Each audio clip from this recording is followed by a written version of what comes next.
দীর্ঘদিনের সব জল্পনা কল্পনার অবসান ঘটিয়ে এবার কন্যা সন্তানকে আনুষ্ঠানিকভাবে স্বীকৃতি দিতেই যুক্তরাষ্ট্রে পাড়ি জমালেন ঢালিউড সুপারস্টার শাকিব খান।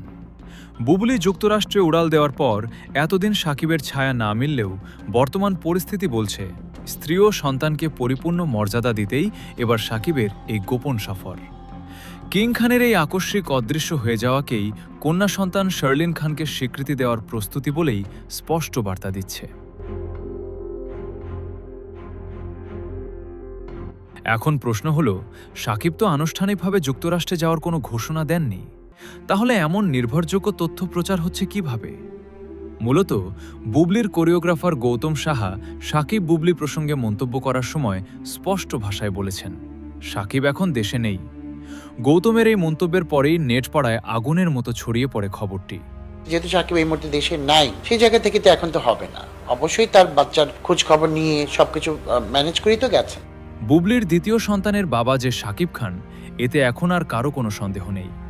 একজন পিতা হিসেবে এই কঠিন সময়ে তাদের পাশে থাকাটা শাকিবের নৈতিক দায়িত্ব, আর সেই কর্তব্যবোধ থেকেই শাকিবের এই সফর বলে মনে করছেন সবাই।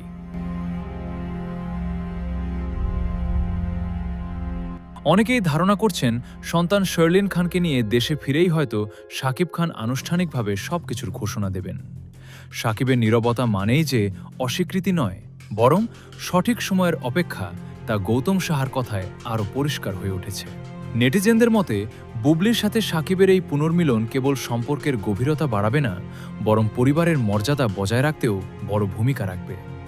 এখন পুরো ঢালিউড পাড়ার চোখ শাকিবের দেশে ফেরার অপেক্ষায়।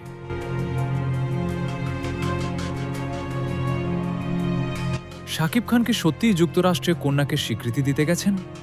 একই সাথে দেশে ফিরে তিনি কি চূড়ান্ত ঘোষণা দেবেন বলে আপনি মনে করেন? জানিয়ে দিন কমেন্ট বক্সে।